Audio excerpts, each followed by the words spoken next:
when you don't have capacity, your blessing can intimidate you, overwhelm you, stress you out, scare you. You know, I always describe the story of the young man with the frying pan. Yeah. The guy that went to fish with a fishing hook, and he would catch fish and then use a stick that he brought from home to measure the fish. If the fish was shorter than the stick, he threw it in his bucket. But if the fish was longer than his stick, he threw it back in the river. So there was a friend of his that had been watching him for a while. So the guy now came to him and said, wait, I've been watching you. You throw the big fish back in the river, you keep the small ones. There must be some deep philosophy to what you are doing because it's not normal. Tell me, what's the philosophy behind what you are doing? The guy said, there's no deep philosophy anywhere.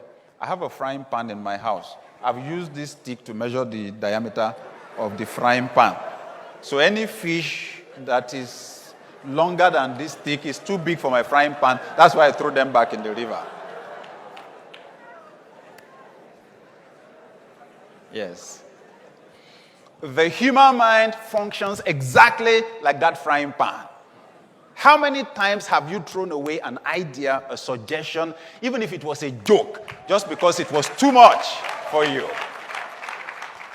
Somebody says, the millionaire. He said, come out. Milo waiting. I'm looking for food to eat. You're talking about millionaire. Just leave them. What did you just do? You just threw away an idea, a suggestion that you could be a millionaire because it was too big for the frying pan.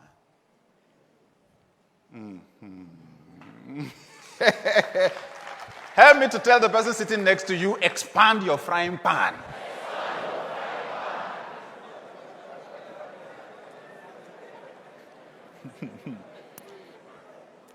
Most people are unable to overcome the strongholds established in their minds through their upbringing and experiences. Most people are unable to overcome the strongholds established in their minds through their upbringing and experiences. Whether you realize it or not, what you've experienced in life, where you are coming from, the environment you grew up in, shaped your thinking. And the Bible says, with the building layer after layer, what you now have in your mind are strongholds. Israel grew up in slavery. Israel grew up not owning anything. They were owned. They were the property of Pharaoh. Israel grew up in mediocrity. They lived in the poorest parts of the city. They lived in the slums, the poorest parts of Egypt. And now they were going to be owners. Their frying pans could not take what was coming. This is very important. So Romans chapter 12 verse 2 says, do not be conformed to this world, but be transformed by the renewing of your minds. Why don't many people's lives change in a radical way? Because changing your thinking is not easy. What you've been used to all your life, you will always continue to compare what you have now or what you have in the future with where you are coming from. That's the big challenge. And that will make small things to look big to you. Where God is taking you is not anything like where you are coming from.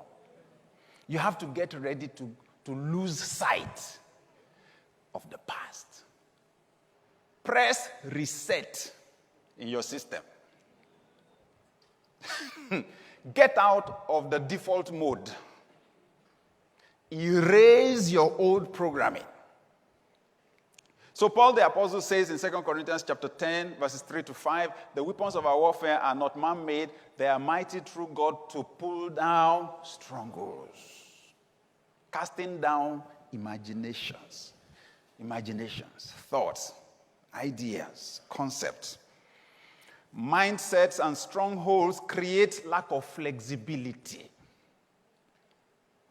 They limit our capacity to dream.